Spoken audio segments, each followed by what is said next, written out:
የተወደዳችሁ ቅዱሳን የጌታ ጸጋና ሰላም ይብዛላችሁ። ተመልካቾቼ ዛሬም የእግዚአብሔር አምላካችንን ቃል ይዤላችሁ መጥቻለሁ። ለተወደደው አምላካችን ለእግዚአብሔር የበዛ ክብር ይሁን። እናንተ እንዴት ሰነበታችሁ? እግዚአብሔር የተባረከ ይሁን። በየጊዜው እግዚአብሔር ቃል ይሰጠኛል። ያን ቃል ለእናንተ አመጣለሁ። ሁልጊዜ እንደምላችሁ ግን ቃሉ ተደራሽ እንዲሆን ብዙዎች እንዲጽናኑና ደግሞም እንዲማሩበት ከእናንተ የሚጠበቀውን ድርሻ ተወጡ ላለሁ። ይኸው ምንድነው? ይሄን ለሌላ እንዲዳረስ ሼር እንድታደርጉ ላለረሳችሁ እንድታደርሱ በጌታ ፍቅር እጠይቃችኋለሁ። እግዚአብሔር የተባረከ ይሁን። ዛሬም እግዚአብሔር ለሕይወታችን፣ ለነገራችን፣ ለዘመናችን የሚሆን ቃል ሰጥቶኛል። የጌታ ስም የተባረከ ይሁን። ዛሬ ደግሞ ይዤላችሁ የመጣሁት በአንደኛ ሳሙኤል ምዕራፍ 15 ላይ ባለው ሐሳብ ነው። እግዚአብሔር ሰሞኑን የሰጠኝ መልእክት ነው። ይህንን መልእክት አጥንቻለሁ፣ አስቤበታለሁ፣ ተመልክቼዋለሁ፣ ጸልያለሁ እና እግዚአብሔር አምላክ ይህን ቃል ደግሞ እንዳካፈላችሁ በልቤ ሞልቷል። ስለዚህ ይህን ቃል በጽሞና በተረጋጋ መንፈስ እንድትከታተሉ በጌታ ፍቅር አሳስባችኋለሁ። እግዚአብሔር የተባረከ ይሁን።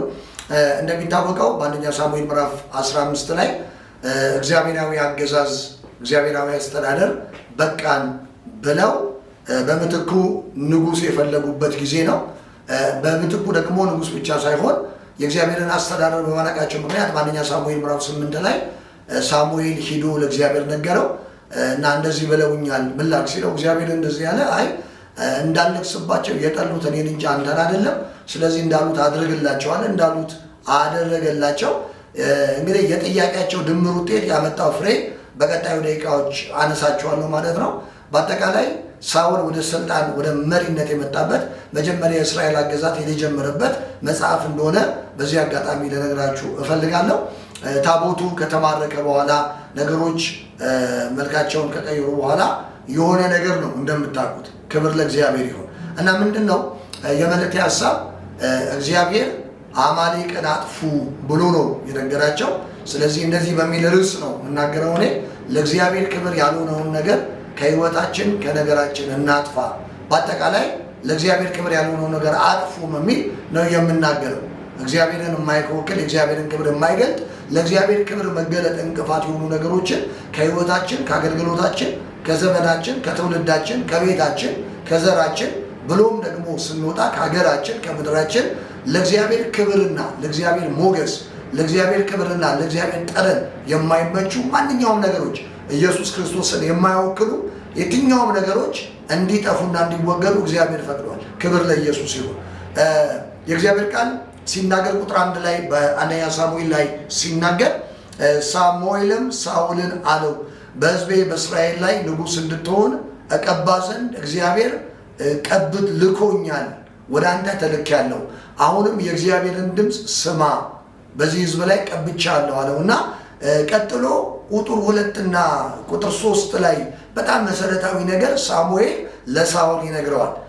የመጣበትን ሪዝን ከነገረው በኋላ በሕዝቤ በእስራኤል ላይ ንጉሥ እንድትሆን ቀብቻለሁ፣ እንድቀባ እግዚአብሔር ልኮኛል። አሁንም ዋናው ነገር የእግዚአብሔርን ድምፅ ምን አድርገህ ነው? ስማ።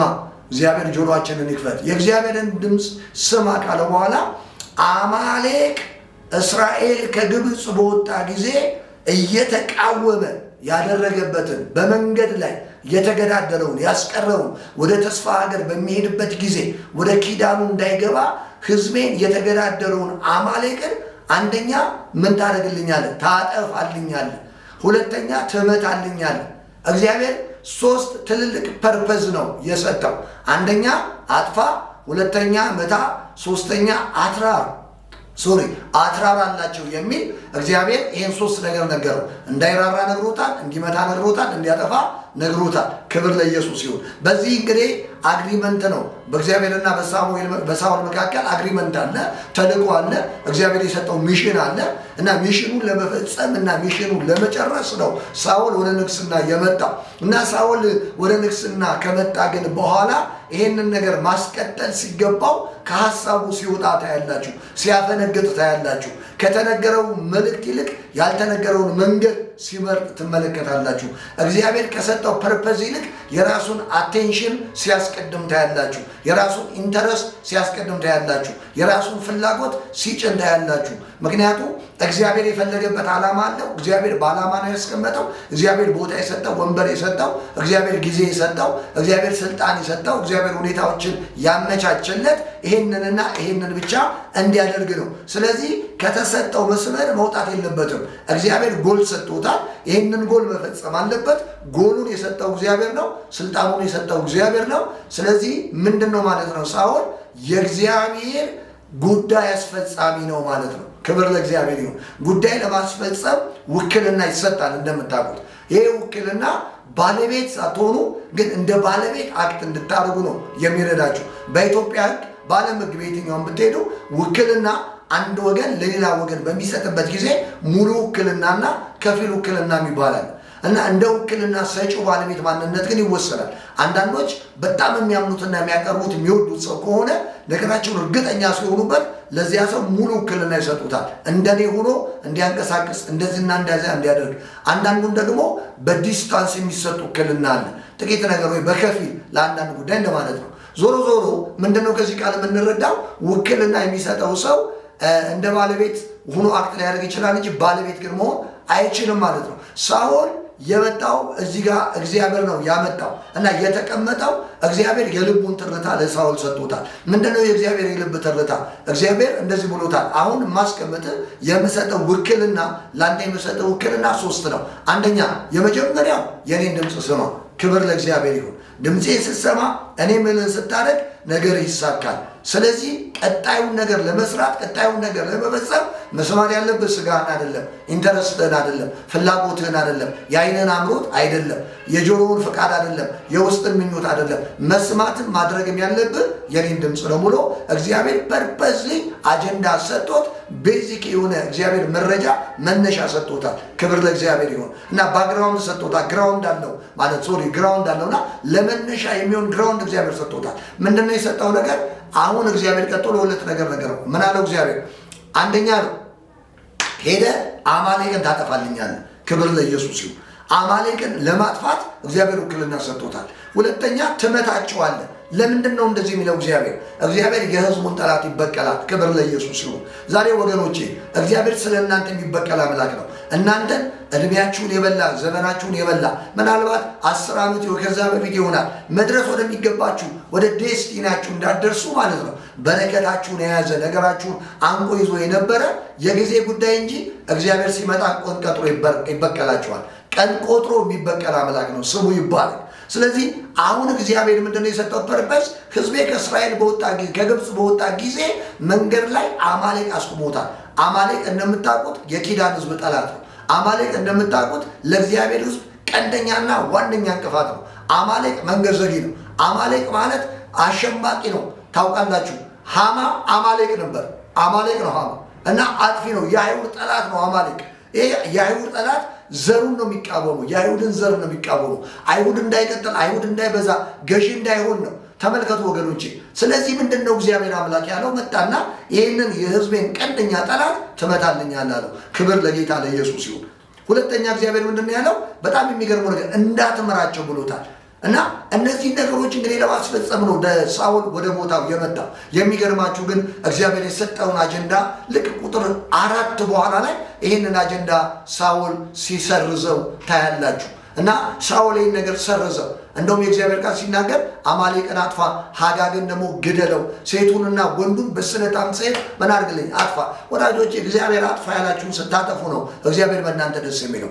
አጥፎ የተባለውን ነገር ማቅማማት የለብንም። ልናጠፋ የተገባው ነገር ተከትለውን የመጡ ድሮ የምናውቃቸው በህይወታችን ላይ ጫና የፈጠሩ የትኛውም አሮጌ አስተሳሰብ ህይወታችንን የጎተቱ ከበረከት መንገዳችን ያዘገዩን እንደ አማሌቅ ወጣን ስንል እየመጡ እንቅፋት የሚያኖሩብን በእግዚአብሔር ፊት እንዳንቀጥል በእኛና በእግዚአብሔር መካከል እየገቡ ደንቃራና እንቅፋት የሚሆኑብንን ነገር እግዚአብሔር አጠፋለሁ ካለ እግዚአብሔር ያጠፋል። ክብር ለኢየሱስ ይሁን። እግዚአብሔር ነው አጠፋለሁ ያለ። ስለዚህ ሳኦል አጥፋ የተባለው ነገር ተወና መጽሐፍ ሲናገር ምን ይላል? ሳኦል ለማጥፋት በሄደ ጊዜ የሰቡና የወፈሩ ከብቶችን አገኘ፣ ላምና በሬ አገኘ። በጣም ተሳበ።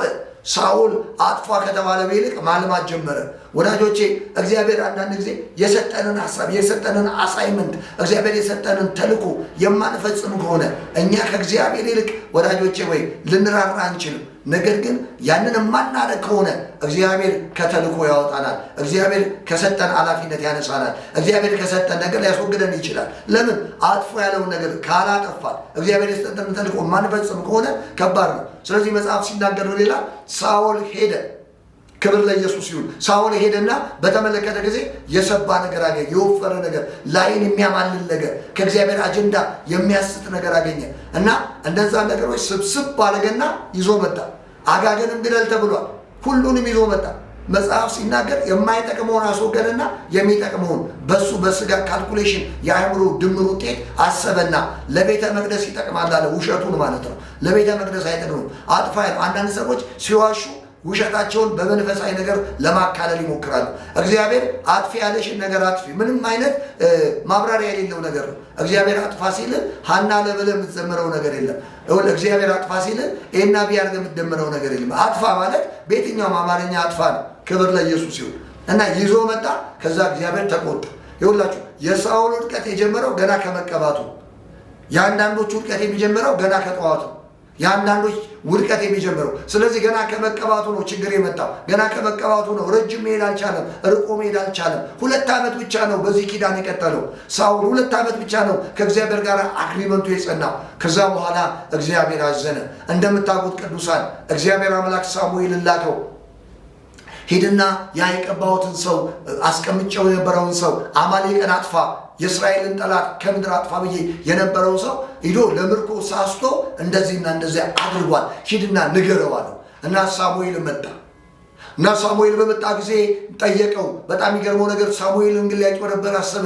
ገና ከሩቁ ሳሙኤልን ሰላም አለው። አንተ የእግዚአብሔር ብሩክ አለው። እጁን አነሳና አንተ የእግዚአብሔር ብሩክ እግዚአብሔር ይባርክ ብሎ ሰላም አለው እና ልቡን ሊያሞቀው ሞከረ። ሳሙኤል ግን ካፉ መሬት ላይ ቃል ጠብ የማይል እውነተኛ ነቢይ ስለሆነ በአጭበርባሪዎች ባርኮት አይሸወድም። በአጭበርባሪዎች ንግግር ሳሙኤል አይሸወድም። ሳሙኤልን ለመሸወድ የሄደበትን መንገድ ስትመለከቱ እንደዚህ ያለው ሳሙኤል እና በጣም እንደመጣ ተቀበለ። ዌልካም አሉ። ሊቀበለው አቀባበል አደረገለት። የካህን አቀባበል አደረገና ከዚያ በኋላ የእግዚአብሔርን ትእዛዝ ፈጽማሉ ሲለው በደንብ ፈጽም ያለዋል። አያችሁ ወዳጆች እና ሳሙኤልን ለመሸንገል ነው የሄደው። ሳሙኤልን ለማታለል ነው የሄደው እና ፈጽም ያለው አለው። ከዛ ሳሙኤል ተናገረ። በእነዚህ በጆሮዬ የምሰማው የላሞች የከብቶች ግሳት ምንድን ነው አለ። ምንድን ነው የምሰማው? ፈጽመ ከሆነ እግዚአብሔር ያለን አድርገ ከሆነ ምንድን ነው የምሰማው? ስጋት ምንድን ነው የምሰማው? በህይወት በርካታ ምስቅልቅል ነገሮች የምሰማቸው ነገሮች ምንድን ናቸው ብሎ እግዚአብሔር ጠየቀው። ሳሙኤል በመንፈስ ሆኖ ሳኦልን ጠየቀው። ከዛ ተናገረ። ሳኦል አዛኝ ይመስላል። አንዳንድ ሰዎች አዛኝ መሳይ ቅቤ አንጓች እንደሚባለው በአማርኛ ማለት ነው እና ያዘነ ይመስል አድርገ ተናገረ። ይገርማል እኮ አለ እኔ ላጠፋ ሄጄ ነበር አለ። አያችሁ ውድቀት የሚጀምረው ሰው ከእግዚአብሔር ይልቅ አዋቂ እንደሆነ ሲያስብ፣ የሰዎች ውድቀት የሚጀምረው ከእግዚአብሔር ይልቅ ለራሳቸው ሪስፔክት ሰጠው የእነሱን የግል ኢንተረስት በመንፈሳዊ ሽፋን ለራሳቸው ሲያደርጉ። ስለዚህ እንደዚህ ያለ ለእግዚአብሔር ይጠቅማል ለመቅደሱ ስራ ያገለግላል እኮ ብዬ እነዚህን ወፍራሞችን ይዤ መጣዋል። ዩሲ ኦኬ። እግዚአብሔር ያለው ምንድን ነው? አጥፋ ነው ያለው። ተመልከቱ፣ አጥፋ የሚለው ቃል በምንም ሊተካ አይችልም።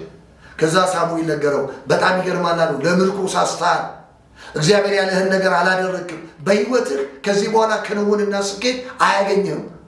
በአንተ ህይወት ላይ ከዚህ በኋላ እግዚአብሔር ፕሮግራም አይኖረውም። ለምን? እግዚአብሔር አጥፋ ያለውን ምን አላደረገም? አላጠፋም። ወዳጆቼ የምትሳሱ ሰዎች፣ አንዳንድ ጊዜ እግዚአብሔር ካላችሁ ይልቅ ነገራችሁን የምታስቀድሙ ሰዎች፣ እንደው እንደ ሀገር ወዳጆቼ፣ እንደ ቤተ ክርስቲያን፣ እንደ ቤተሰብ፣ እንደ ግል እናንሳ። እግዚአብሔር ከህይወታችን እንዲጠፋ የሚፈልገው ብዙ ነገር የለም ወይ? በህይወታችን ውስጥ እግዚአብሔር አጥፉት ለኔ ክብር አይሆንም የሚለው፣ እግዚአብሔር ይጥፋ ለኔ አይመጥንም የሚለው ብዙ ነገር የለም ወይ? ስለዚህ እግዚአብሔር እንደዚህ ይላችኋል፣ አጥፉ ያልኳችሁን አጥፉ ነው የሚላችሁ። እግዚአብሔር አምላክ የማይከብርበት የማይደሰትበት እግዚአብሔር የማይልቅበት አረ ኢየሱስ ጌታ ነው። የሁላችሁ መጽሐፍ ቅዱስ ሲናገር እኔ ይገርመኛል። ታስታውሳላችሁ አይደለ? እግዚአብሔር አምላክ አታርግ ያለ ነገር አታርገው። ዘጸአት 34 ላይ ቁጥር 14 እስከ 18 እናንተ የእግዚአብሔርን ቃል ሂዳችሁ ተመልከቱ። በዚህ በዘጸአት 34 ላይ የእግዚአብሔር ቃል ሲናገር እግዚአብሔር ለሙሴ አንድ መመሪያ ሰጠው። ታውቃላችሁ አይደል? ምዕራፍ 33 ላይ ያንን ጽላት ሰበረው። ከዚያ በኋላ እግዚአብሔር መልሶ መጣና 34 ላይ ነገረው፣ እንደ ቀድሞ አድርገህ ጽላት ቅረጽ፣ ከዚያ በላዩ ላይ ቃል ጻፍ አለው። ከዚያ በኋላ ወደ ተራራ ላይ ውጣ አለው። ክብር ለኢየሱስ ይሁን። እና ወደ ተራራ ላይ ወጣ። ሙሴ በእግዚአብሔር ፊት ቆመ። ከዛ እግዚአብሔርና ሙሴ ተነጋገሩ። መለሰና የኪዳኑን ሕዝብ እንዲያናግር መመሪያ ሰጠው። እና እግዚአብሔር አምላክ ለሙሴ ድንቅ የሆነ መመሪያ ሰጠው። አሁን በፊት ለፊታችሁ ወደምትሄዱበት ምድር ወደምትገቡበት ሀገር አለ ያሉ አሕዛብ ጋር ያሉ ሰዎች ጋር ቃል ኪዳን እንዳታረጉ ተጠንቀቁ። እግዚአብሔር አምላክ አያችሁ፣ እግዚአብሔር የማይደራደርባቸው ሁለት ዋና ዋና ነገሮች አሉት። እግዚአብሔር በራሱ ክብር አይደራደርም። እግዚአብሔር በቃሉ አይደራደርም። ክብር ለኢየሱስ ይሁን። እግዚአብሔር ሞቆት ሀሳብ ለውጦ አያውቅም። እግዚአብሔር ያፈሉን ታገጥሞት አያውቅም። እግዚአብሔር የሚናገረውን የሚያደርገውን ደግሞ የሚናገር የተናገረውን የሚኖር አምላክ ነውና እግዚአብሔር መመሪያ ሰጣቸው እንዳትገቡ። እንደው ምንድነው ያለው እግዚአብሔር? አንደኛ የእናንተ ሴት ልጆች ከነዛ ወንድ ልጆች ጋር ምን እንዳያደርጉ፣ ጋብቻ እንዳያደርጉ፣ ሜሬጅ ላይፍ እንዳይኖራቸው፣ በሜሬጅ ፕሮሚስ እንዳይገቡ እና ኦልሬዲ እግዚአብሔር ነው መመሪያ የሚሰጣቸው። እነዛ አሕዛብ ናቸው፣ አዞጠን ናቸው፣ ቋንቋቸው የሞተ ነው፣ የኪዳን ሕዝብ አይደሉም፣ ያልተገረዙ ናቸው፣ ፍልስጤሞች ናቸው፣ የኪዳን ነገር ውስጣቸው የለም። ስለዚህ ያለ እግዚአብሔር አምላክ ሴት ልጆቻችሁ ከወንድ ልጆቻችሁ ጋር እንዳይጋቡ። ለምን? እነሱ የሚጋቡ ከሆነ አማልክቶቻቸውን ተከትለው ምን ያደርጋሉ? ያመልካሉ። እግዚአብሔር ደግሞ ምን አይነት አምላክ ነው? እግዚአብሔር ደግሞ ለክብሩ የሚቀና አምላክ ነው። ክብር ለኢየሱስ ይሁን። ቅዱሳን በያላችሁበት ይህን ቃል ሁኔታው ደግሜ እነግራችኋለሁ። በደንብ አድርጋችሁ ስሙት። የእግዚአብሔር ቃል አይለወጥም። ስለዚህ እነዚህ ሰዎች መመሪያ ይሰጧቸዋል እንዳይደረግ። እግዚአብሔር አድርግ የሚለን ስታደርግ ነው ነገር የሚሳካው። እንዳይጋቡ አለ። ዛሬ በጣም የሚገርመው ነገር ሰዎች እግዚአብሔር በሕይወታቸው አድርጎ የሚለን ነገር ባለማድረጋችን ብዙ ዋጋ እየከፈልን። ለዚህ ነው እንግዲህ መጽሐፍ ላይ አሁን ማነሳቻላችሁ መጽሐፍ ላይ እግዚአብሔር አጥፋው ያለህን ነገር አጥፋው በሚል የምናገረው አማሌቅን አጥፋ ሲል አጥፋው። አንዳንዶቻችን በጣም ይገርማል። እግዚአብሔር አጥፉ ሲለን ሌላ ምክንያት እናመጣለን። እግዚአብሔር አጥፉ ሲለን ይሄ መልእክት እኮ ለእኔ እኮ ነው፣ ይሄ መልእክት እኮ በዚህ መንገድ ነው ብለን ጠማማ የሆነ መረዳት፣ ጠማማ የሆነ አስተሳሰብ፣ ጠማማ የሆነ ሕሊና እንይዝና እግዚአብሔር ሲናገረን ያንን ነገር ከማድረግ ይልቅ ማምለጫ መንገድ እንፈልጋለን። እግዚአብሔር አምላክ ደግሞ ይጥፋ ያለው ነገር ሊጠፋ ግድ ነው። አማሌቅ ምንድን ነው? ጠላት ነው። የአይሁድ ጠላት ነው። የኪዳን ሕዝብ ጠላት ነው። አማሌቃውያን ምንድን ነው ስራቸው? ማዘግየት ነው። አንዳንዶቻችሁ እየዘገያችሁ ያለ አንዳንድ ከበረከት መንገዳችሁ የምትዘገዩ ሰዎች እግዚአብሔርን እያገለገላችሁ እየጠበቃችሁ እየጸለያችሁ ከበረከት መንገድ የምትዘገዩበትን ነገር ማወቅ አለባችሁ። ማን ነው በረከታችሁ? ማን ነው በመንገዳችሁ ላይ የቆመው? ማን ነው እናንተ እንዳታልፉ ያደረገው? አማሌቅ ነው ወይ? አማሌቅ ከሆነ የአማሌቅን ዝክር አጥፉ። እስኪ አሜን። የአማሌቅን ዝክር ማጥፋት ግድ ነው። ክብር ለኢየሱስ ይሁን። የአማሌቅን ዝክር አጥፋ የሚል እግዚአብሔራዊ መለኮታዊ አዋጅ ከእግዚአብሔር ዘንድ ወጥቷል። ይህን አዋጅ ይዞ ነው መቀጠል ያለበት።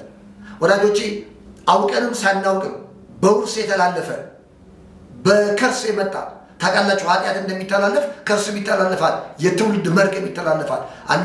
እንደ ሀገር እኮ በጣም ብዙ ልናጠፋቸው የሚገባ ኢትዮጵያ የ3000 ዓመት የክርስቲያን ደሴት ትባላለች እንጂ የተጠቀጠቀ እኮ ጣዖት አምልኮ ያለባት የተጠቀጠቀ እኮ አመፅ የሚሰራባት ሀገር ናት። ምክንያቱም ኢትዮጵያ ውስጥ ያለውን ነገር ማጥፋት አለብን። እያዋዛን እያዋደጅንና እያዋደድን መኖር የለብንም። መሳ ለመሳ እያደረግን ቅርብ ለቅርብ ማስኬድ የለብንም። ኦልሬዲ እግዚአብሔር ይጥፋ ካለ መጥፋት አለበት። አማልክቶች መጥፋት አለባቸው። እግዚአብሔርን የሚያስቆጣ ነገር ከምድራችን ላይ መነሳት አለበት። ታውቃላችሁ ሕዝቅያስ በነገሰበት ዘመን እግዚአብሔርን የሚያስቆጡ ነገሮች በኢየሩሳሌም ተራራ ላይ ነበሩ። አጸድ ነበር፣ የማምለኪያ አጸዶች ነበሩ፣ በየቦታው የነበሩ መሰዊያዎች ነበሩ። በዓል ይመለክ ነበር እና በተለያየ በነገስታት ታሪክ ታገኛላችሁ። ባህልን ያመልኩ ነበር እና አንዳንድ በዳዊት ዙፋን የሚቀመጡ የዳዊት ልብ ያላቸው ነገስታት ሲመጡ ምን ነበር የሚያደርጉት? ተራራ ላይ የነበረውን የማምለኪያ አጸድ ያጠፉ ነበር። ክብር ለኢየሱስ ይሁን። ሰዎች በእውቀትም አለእውቀትም ያስቀመጡትን 100 ዓመት ይቆጠር 200 ዓመት ይቆጠር፣ ግን የሚገርመው የሚመጣው ንጉስ እግዚአብሔርን የሚያስቆጣውን ጸያፍ ነገር ከቤተ መቅደስ ያባረራል፣ ከተራሮች ላይ ያባረራል። እግዚአብሔር የተባረከ ይሁን። ስለዚህ ዛሬ አንዳንዶቻችሁ በእግዚአብሔር ፊት እነግራችኋለሁ የጌታን ቃል ከአያቶቻችን ከእናቶቻችን ከአባቶቻችን የመጡ እኛም አክሴፕት አድርገን የተቀበልን ለእግዚአብሔር ክብር ያልሆነ መጽሐፍ ቅዱሳዊ ያልሆነ አስተምሮ አስተሳሰብ፣ ባህላዊ የሆነ አስተሳሰብና መረዳት ከህይወታችን መጠረግ አለበት። ይሄ እግዚአብሔርን ያስቆጣል። እግዚአብሔር አምላክ ሰሞኑን የሰጠኝ ቃል ነው። ይህን ቃል እየተናገርኩ ነው ያለሁት። እግዚአብሔር ብሎኛል። አማሌቅ መጥፋት አለበት። አማሌቅ ከመንገዳችሁ ላይ መነሳት አለበት። አጥፋው ያለው እግዚአብሔር ነው። ሊጠፋም ይገባል። የእግዚአብሔር ስም የተባረከ ይሁን እና ለአማሌቅ አትራሩ ብለዋል እግዚአብሔር። ስለዚህ የአማሌቅን ዝክር አጥፋ የሚል ተልእኮ ነው እንጂ የተሰጠው ከብት አርባ፣ በረት ገንባ፣ ከብት አደልብ አልተባለ። አንዳንዶቻችሁ ባልተባላችሁበት ነገር ጊዜ አትግደሉ። እግዚአብሔር አምላክ የልቡን ሐሳብ እንድንፈጽምለት እንጂ ራሳችንን እያደለብን ሌላውንም እያወፈርን ነገራችንን እያስቀጠልን እንድንኖር አይደለም። የእግዚአብሔር የልቡ ትርታ ምንድን ነው? የእግዚአብሔር የነፍሱ ጩኸት ምንድን ነው? እግዚአብሔር የጠላው ነገር ከኔ ህይወት ምንድን ነው? ወደ ራሳችሁ ተመለሱ። ቅዱሳን ሴቶች፣ ወንዶች ይህን ቃል የምትሰሙ ለራሳችሁ ስሙ እንጂ ለባልሽ ወይ ለወንድምሽ ወይ ደግሞ ለእህትህ ወይ ደግሞ ለሚስትህ ወይ ለእናት ወይ ለአባት አትስማ። አሁን እግዚአብሔር ፐርሰናሊ፣ እግዚአብሔር ኢንዲቪጁዋሊ ከአንተ ጋር ነው ጉዳይ ያለው።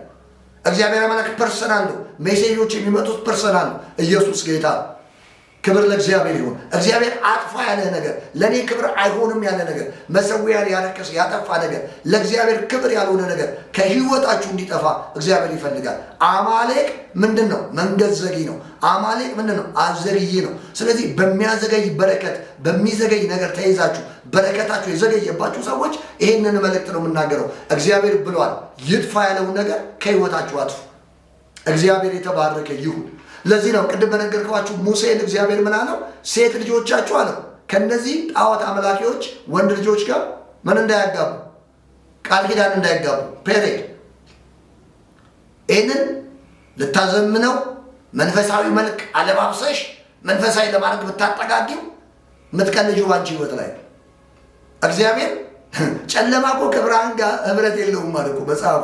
አሁን በምንድን ነው ይህን የምታጠጋጊው? አንዳንድ ሰዎች የሚገርመኝ ነገር ከጨለማ ስራ ጋር አብረው ኪዳን የሚገቡ ሰዎች አሉ። አንዳንድ ሰዎች በህይወታቸው በጣም የሚገርመኝ ነገር አማኞቹ ነው የጌታ ህይወት በውስጣቸው በጣም ብዙ መረጃ ብዙ ማገለገላቸው ቅዱሳን አሉና ወዳጆቼ አንድ ነገር ልንገራችሁ። በእውነት በህይወታችሁ የእግዚአብሔር አጀንዳ እንዲኖር ከተፈለገ አንድ ነገር ልታደርጉ ይገባል።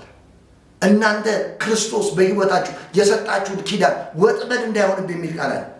ወጥመድ እንዳይሆንብህ በዛ ምድር ካሉ ሰዎች ጋር ቃል ኪዳን እንዳትገባ ብሎት። ስንት ሴቶች ናቸው ወጥመድ ውስጥ እየገቡት ያሉት? አማኞች ጌታን የሚወዱ አንዳንዶች በጣም በሚደክሙበት ጊዜ ጠብቀው ግራ ሲጋቡ በቃ የሆነ ብቻ ብለው የምትገቡ ቃሉ ስለማይመች ነው የምነግራችሁ። በጨለማ ካለ ሰው ጋር የክርስቶስ ተቃዋሚ ከሆነ ሰው ጋር የጨረቃውን ስፕሪት ከሚያመልኩ ሰዎች ጋር ኪዳን የምትፈጽሙ ሰዎች አሉ። ሰው ሲደክም ወዳጆቼ ምናልባት መንገድ ላይ ይቀመጣል እንጂ የመጨረሻ ወደ ኋላ ይሄዳል ብዬ ነው ያለው። አንዳንድ ሰዎች ባክስላይድ እያደረጉ ነው በህይወታቸው። ካልሆነ ሰው ጋር ጋብቻ እየፈጸሙ ነው። ካልሆነ ሰው ጋር ህብረት እየጀመሩ ነው። መጽሐፍ ቅዱስ ደግሞ የሚናገረው ወጥመድ እንዳይሆንብህ። ለምን? 3 ነገር ብሎታል። አንደኛ ኪዳን በሚፈጽሙ ጊዜ፣ ሴቶች ከወንዶች ጋር በሚጋቡ ጊዜ የመጀመሪያው ምንድን ነው? እርኩሰት ነው፣ ጨለማ ነው፣ አመፀኝነት ነው። እግዚአብሔር ካልሰጣችሁ ህብረት ጋር ምንም ልታጠጋጋው አትችልም። ወንድሜ አንድ ጊዜ አስታውሳለሁ፣ አንድ በጣም የምወደው ወዳጄ ከጥቂት ዓመት በፊት የነገረኝ ነገር አስታወስኩኝ እና አብሮ በሚሰራበት መስሪያ ቤት ላይ ይሰራ የነበረበት አንድ ኢንተርናሽናል ድርጅት ውስጥ ነው የሚሰራው እና ከዛ በኋላ በጣም አለ የምፈልጋት አይነት አንዲት ሴት ተዋወቁ አለ እና ሁሉ ነገሯ በጣም ነው አለ የሚያምረው እና ግን የሚገርመው ነገር አለ። በቃ ተቀበልኩ፣ ደስ አለኝ አለ። የምፈልግ በጣም ለእኔ ከምርጫ በላይ ናት አለ። ፋይናሊ ግን ሲነግረኝ እሷ ሙስሊም ናት። ስለዚህ ከዚህ ሴት ጋር ማድረግ አልችልም እና ጌታ በለጠብኝ እና ተፈተንኳል። እግዚአብሔር ሆይ ምንድን ነው ማድረግ የሚገባኝ? በቃ ደግሞ እንቀራረባለን አለ እና ወደ ጌታ እመጣታለሁ ብዬ ሞከርኩ አለ መጀመሪያ እና መጨረሻ ላይ እሷ በፍጹም እንደማይታሰብ ነገረችኛል እና አንድ ሌሊት ግን ጌታ ተናገረኛል። በጣም በቃ ልቤ ሄዳል ወደ እሷ። ጌታ መጥቶ ተናገረኛል። ምን አይነት ነገር ተናገረኛል? ጀለቢያ ለብሼ ስሰግድ በልቤ ያየዋለ። የዛን ጊዜ ነገሬን ሁሉ አቆምኩ አለ እና መጸለይ ጀመርኩ አለ። ጌታ ቸር ነው አለ። ከዛ መስሪያ ቤት ቀየረኛል። ባልቀየር ኖሮ አለ እያየው ስለምሰለማት እጅ መስጠት አይቀርም ነበራል። እግዚአብሔር የተባረከ ይሁን። ወዳጆች አንዳንዴ ወፍራም መንፈስ ያስፈልጋቸዋል።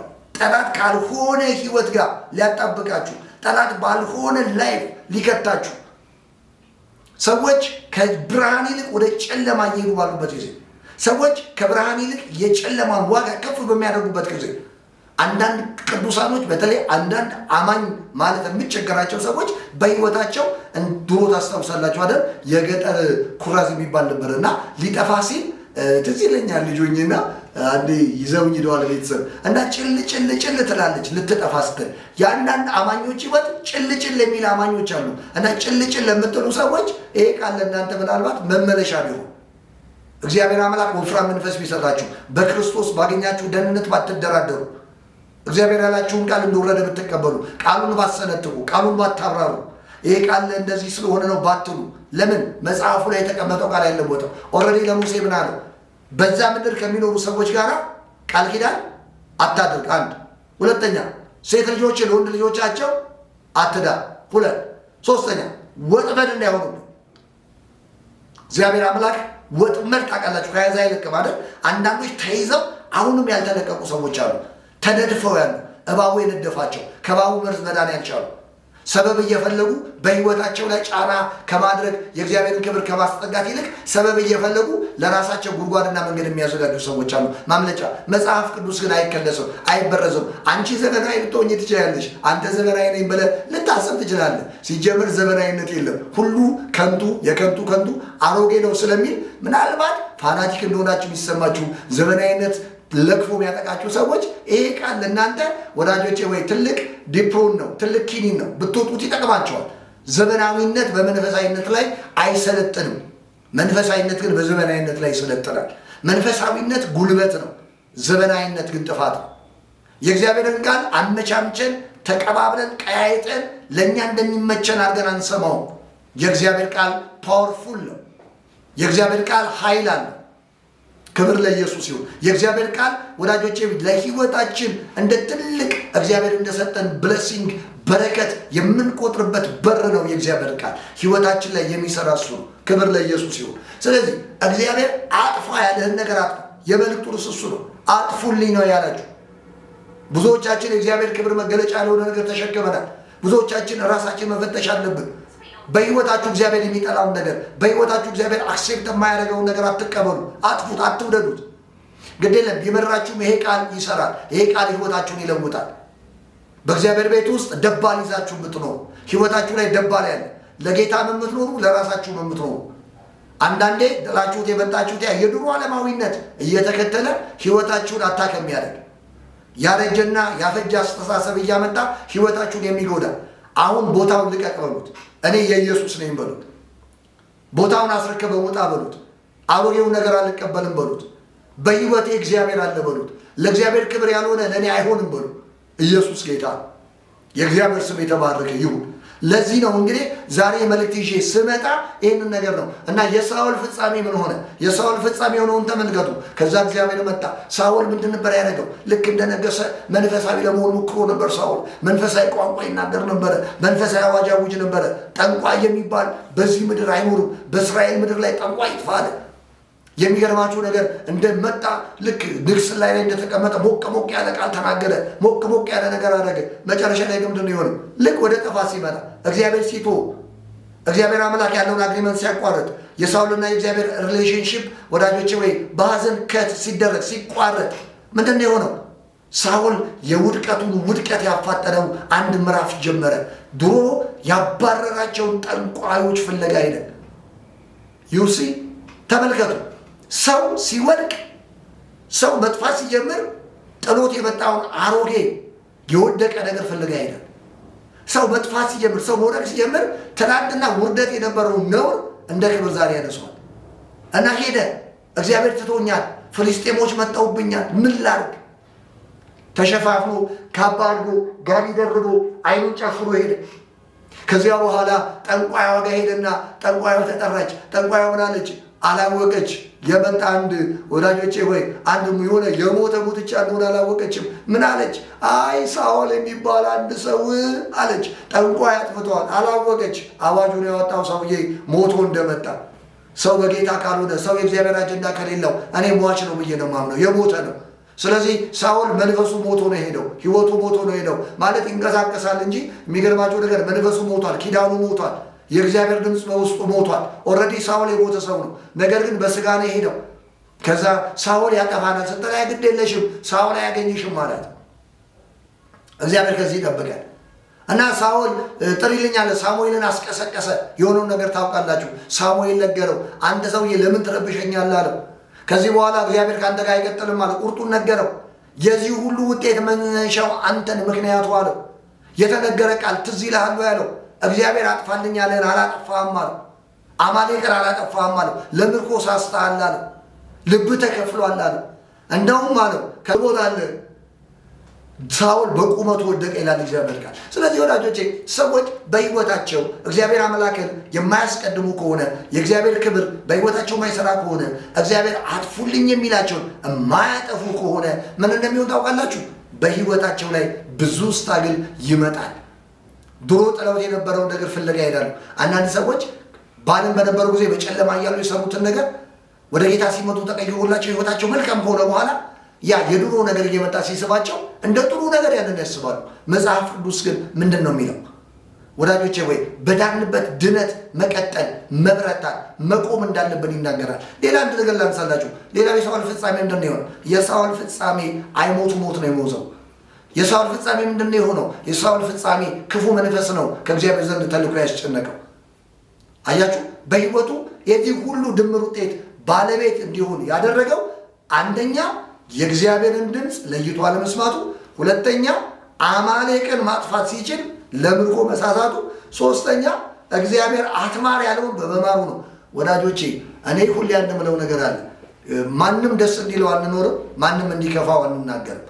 የምንኖረው ለእግዚአብሔር አጀንዳ ነው፣ የምናገለግለው ለእሱ ፕሮግራም። እግዚአብሔር ይደሰታል ወይ ነው እንጂ የኔ ሁሌ አጀንዳ ሰንበዲ ደስ ይለዋል ያቆርፋል፣ ሰንበዲ ይከፋዋል ደስ ይለዋል፣ አይዶን ኬር፣ እሱ የኔ ጉዳይ አይደለም። የእግዚአብሔርን ቃል ግን በጽድቅና በቅንነት እናገራለሁ። መጽሐፉ እንደሚናገር የእግዚአብሔርን ቃል በቅንነት ተናገር እንደሚል የእግዚአብሔርን ቃል በቅንነት አካፍላችኋለሁ። ይህ ቃል ከሰማችሁ በሕይወታችሁ ለውጥ ይመጣል። ስለዚህ እግዚአብሔር አምላክ አጥፋልኝ አለ። ሁለተኛ ምንድን ነው ያልኳችሁ? እግዚአብሔር ምን አለ? ለሙሴ ትእዛዝ ሰጠው። ምን አታርጋለው? ከዛ ምድር ካሉ እንግዳ ሴቶች ጋር እንዳይጋቡ፣ ወንዶችም ሴቶችን እንዳያገቡ፣ ሴቶችም ወንዶችን እንዳያገቡ።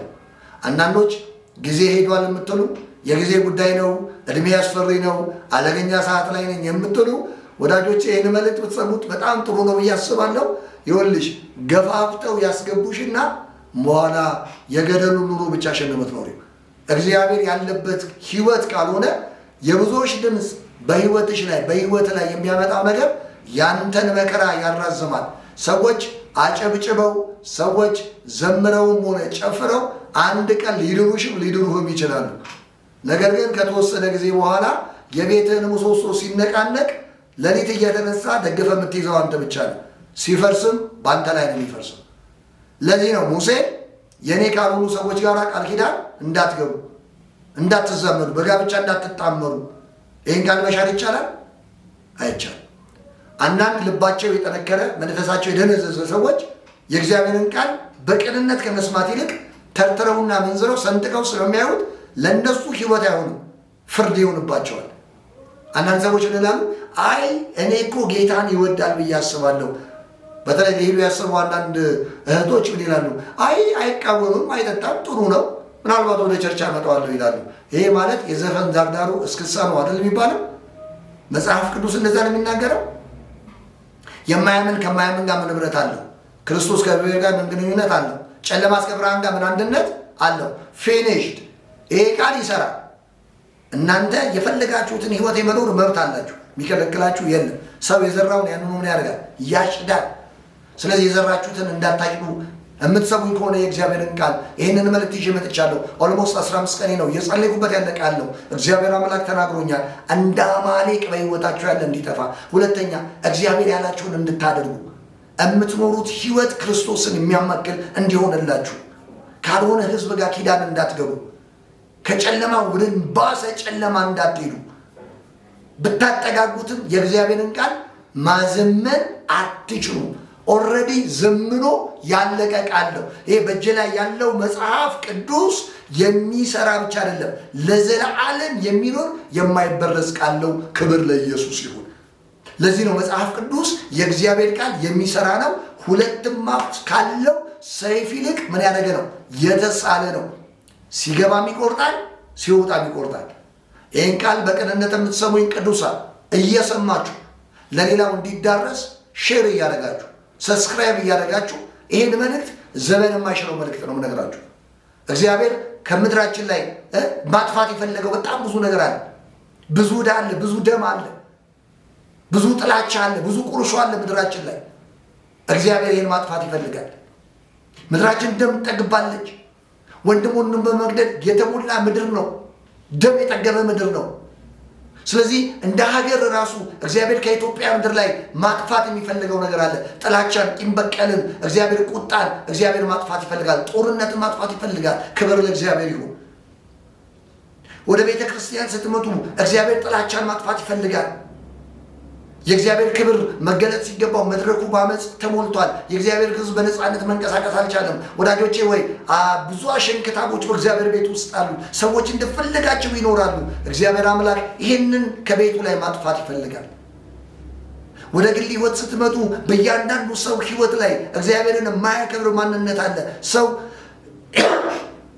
ቸርች ሲመጣ ሌላ ነው፣ ብቻውን ሲሆን ሌላ ነው። ሁለት ፌስ ነው ያለው። ሁለት ወዳጆች የምንለው ደብል ፌስ እንደሚባለው ሰው ሁለት አይነት ነው። በጣም የሚገርመኝ ነገር ቸርች ላይ የምታዩት ሰውዬ ውጭ የምታዩት ሰውዬ አንድ አይደለም። ሁሉም የተለያየ ካባል ነው። እግዚአብሔር ይሄን ማጥፋት ይፈልጋል።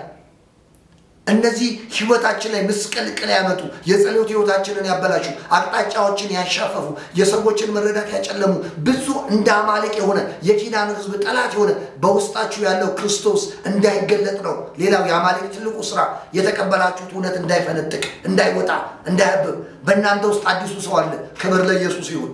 በእኔና በእናንተ ውስጥ ኢየሱስ አለ። ያ ኢየሱስ እንዳይወጣ ነው አማልቅ የሚያደርገው። አየሽ፣ ክርስትናሽ ውበት ነው። ክርስትናሽ ውበት ነው። ክርስትናሽ ጠረን አለው። ክርስትናሽ ይጣፍጣል። ያን ክርስትና አውጥተሽ እንዳታሳይ፣ ውበት እንዳይኖርሽ ነው ጠላት እየደባለቀና እየቀላቀላችሁ በብዙ አቅጣጫ ህይወታችሁ እየተጎዳ ያለ ቅዱሳኖች ቆሞ ይህን የእግዚአብሔርን ቃል በደንብ አድርጋችሁ አሰላሱ። ካልተገባችሁና ከማይገባችሁ ሰው ጋር ህብረትም ጓደኝነትም እያደረጋችሁ ወዳጆቼ ሆይ ቀስ በቀስ ሰዎች ወዳጆቼ ሆይ ወደ ሞት እየሄዱ ነው። ታውቃላችሁ፣ መታረዱን ሳያቅ ነው ከብት ወደ ቄራ የሚሄደው። አንዳንዶች ቅዱሳኖች ቀስ እያሉ ነው ባቡሩ ከሀዲድ እንደሚወጣ ሊወጡ ዳር ላይ ያሉ አሉ እና እየጀማመራቸው ያሉ አሉ። ማጥፋት የሚገባቸውን ትተው የማያጠፉትን ነገር አጥፋ ያዟሉ። እግዚአብሔር አምላክ ከዚህ ህይወት ይጠብቀን። ስለዚህ በአንድም በሌላ ማቅጣጫ አማልቅ የሆነብንን እግዚአብሔር አጥፉት ያለውን ከቤት የወረስ ነው፣ ከፋሚሊ የወረስ ነው። እኔ ብዙ ጊዜ እናገራለሁ ለቤተሰቤና አጋጣሚው ሳገኘው አወራለሁ። እኔ በቃ ከእናንተ እንደዚህ ይወርሳለሁ ክርስቶስን ግን እኔ አወርሳችኋለሁ። ከእናንተ ያለ እንግዳ ነገር እኔ ሊገዛ አይችልም እላለሁ። በጌታ ያሉኑትን ወንድሞቼንም አንዳንዴ በቀልድ እላቸዋለሁ። በእናንተ ህይወት ላይ ያለው እኔን አይገዛኝም፣ እኔ ውስጥ ያለው እናንተን ይገዛችኋል። ኦልሬዲ እኔ ክርስቶስን ነው ማወርሳችሁ እላለሁ። ወዳጆች አንድ ነገር እመኑኝ፣ በህይወታችሁ አመፅን፣ ክፋትን እንዳትወርሱ፣ ኃጢአትን፣ ክፉ ባህልን እንዳትወርሱ። ከህይወታችሁ ክርስቶስ ኢየሱስ በእናንተ ደምቆ እንዲታይ ልቃችሁ ደምቃችሁ እንድትገኙ አማሌቅና የአማሌቅ መንፈስ ከእናንተና ከዘመናችሁ ላይ ፈጽሞ የጠፋ ይሁን። ክብር ለኢየሱስ ይሁን። ይሄ ነው የሆነው። የመጨረሻ ላንሳላችሁ። ይሄ መጠቅለያ መልእክቴ ነው። ታውቃላችሁ አይደለ? ዘፍጥረት መጽሐፍ ላይ ሲናገር ራሔል እዛ ላባ ቤት በነበረች ጊዜ አብራ እየኖረች የያዕቆብ ሚስት ሆና፣ የሚገርመው ያዕቆብ ሚስቶቹ ሊያንና ራሔልን ይዟቸው በወጣ ጊዜ ማለት ነው ከአባቷ ቤት ከላባ ቤት ላይ እንትን ይዛ ወጣች። አማልክት ይዛ ወጣች። አንድ ጠረጴዛ ላይ ቁጭ ያለ አማልክት ሂዳ እጇን ዘርግታ አነሳችው። ያንን አማልክት ወሰደችና ተቀመጠችበት ይላል። በጣም አሳፋሪ ነው። በጣም ሼም ነው። በጣም ነውር ነው። የሆነ የጠረጴዛ አምላክ ይዛ መጣች ራሔል ከማን ቤት? ከአባቷ ቤት። ለዚህ ነው ብዙ ጊዜ ከወላጆቻችሁ ቤት እምላችሁና ከአባቷ ቤት ይዛው መጣች። የሚገርማችሁ ነገር ይዛ በወጣች ጊዜ ታስታውሳላችሁ፣ ላባ ሮጦ በደረሰበት ጊዜ ለያዕቆብ አንድ ነገር ነገረው። ምን አለው? እኔ እንደዚህና እንደዛ አድርግብ ነበር፣ እገል ነበር፣ ለመግደል ኃይል ነበረኝ። ነገር ግን የአባቶች አምላክ እግዚአብሔር እንዳትነካው አለኝ አለ። ክብር ለኢየሱስ ይሁን። ነገር ግን አለው አሁን አልነካህም፣ ልጆቼ ልሳም አለ። ሳምና ግን አንድ ነገር ተሰርቅ ያለው አለ። አያችሁ፣ የላባ አምላክ የሚሰረቅ አምላክ ነው። ሰው የሚሰረቅ አምላክ ይወስዳል። የሚሰረቅ አምላክ ይዛ መጣች። ለዚህ ነው አንዳንዶች አምላካቸው የሚሰረቅ ነው፣ የማይሰራ ነው። ለዚህ ነው አንዳንዶቻችሁ ከሚሰረቅ አምላክ ከሚያመልኩ ጋር፣ ከማይጠቅም አምላክ ከሚያመልኩ ሰዎች ጋር ጋብቻንም ቃል ኪዳንንም ህብረቱንም አታድርጉ ያልኳችሁ ለዚህ ነው። ከዛ ምን አለች? አይ በቃ ምን አለ ላባ፣ ያዕቆብ እንደዚህ ያለ ምንም የሰረኩት ነገር የለም። ኖ አምላኬ ተሰርቋል። ከዛ ያዕቆብ ምን አለ? አምላክን የሰረቀ ካለ በርብራ የሚገኝበት ሰው ካለ ግን ፈጽሞ ይሞታል። እንደ አጋጣሚ ሲበረበር ማን ላይ ተገኘ? ራሔል ላይ ተገኘ አይደል? ራሔል ታውቃላችሁ መንገድ ላይ ነው የሞተችው። በዛ አማልክት ምክንያት ነው የሞተችው። ያዕቆብ ቃል አውጥቶ ነበር ይገደል ስላለ እና የማይረባ ነገር ይዛ ወጣች። ወዳጆቼ አንድ ነገር ልንገራችሁ፣ በሕይወታችሁ የሚገድላችሁን ነገር ይዛችሁ አትውጡ። ከጨለማ ከዓለም ከአመፅ ወዳጆቼ ወይ ለእግዚአብሔር ክብር እንቅፋት የሆነ ነገር የእናንተን ሕይወት የሚገድል ነገር ይዛችሁ አትውጡ። እግዚአብሔር ከዚህ ይጠብቃችሁ። የምትሞትበትን አማልክት ነው ይዛ ያወጣቸው እና አንዳንድ ጊዜ ሰው ጥሩ ነገር ይዞ ይወጣል። ምን አለበት እንደው ጥሩ ነገር ይዛ ብትሄድ፣ አምላክ ነው ይዛ ሄደችው፣ የሚሰረቅ አምላክ። ስለዚህ ምን ሆነች? ሞተች እስራኤል ራሔል። ስለዚህ ቅዱሳን ይህንን እግዚአብሔርን ቃል የምትሰሙ ሰዎች በሕይወታችሁ የማይጠቅም ነገር ሸክፋችሁ ከሆነ፣ በሕይወታችሁ የማይጠቅም ነገር ይዛችሁ ከሆነ፣ ከፋሚሊ ወርሳችሁ ከሆነ፣ ሕይወታችሁ ላይ የሚያጎድላችሁ የሚያጎጥማችሁ ነገር ጎባጣ የሚያደርጋችሁ ነገር ገጥሟችሁ ከሆነ ሕይወታችሁ እንዳያስፈነጠር ስለሚከለክለው ከሕይወታችሁ እግዚአብሔር አምላክ እነዚህንና ጠቃቅን ነገር እናንተ አይታችሁ ምንም አይደለም ያላችሁት ወይ ደግሞ ሳታዩት ቀርታችሁ ያጠቃችሁ እግዚአብሔር ግን በጉሉ መነጽር ያየው ነገር ከቤታችሁ፣ ከሕይወታችሁ፣ ከትዳራችሁ፣ ከግል ሕይወታችሁ፣ ከቤተ ክርስቲያናችሁ አማሌቅ የሆነባችሁ ነገር ይባረር። የጌታ ጸጋና ሰላም በእናንተ ላይ ይሁን። ስለዚህ ይህን መልእክት ስትሰሙ ለእግዚአብሔር ክብር ያልሆነውን ነገር አጥፉ በሚል ርዕስ ስለሆነ የሚጠፋውን እያጠፋችሁ የሚለማውን እያለማችሁ እንድትቀጥሉ ከሳውል ውድቀት ተምራችሁ እንድትቆሙ እግዚአብሔር አምላክ የሙሴን ቃል አቅልላችሁ ሳትሰሙ ኪዳኑ እንድትፈጽሙ ካልሆነ ሕዝብ ቃል ኪዳን እንዳትገቡ ይሄ መጋቢና ወንድማዊ ምክሬ ነው። እወዳችኋለሁ። ቃሉን በደንብ አድርጋችሁ ኢሚቴት አድርጉት፣ አብሰላስሉት፣ ብሉት፣ አሰላስሉት፣ ለሌላም ሼር አድርጉት። የጌታ ጸጋ ከሁላችሁ ጋር ይሁን።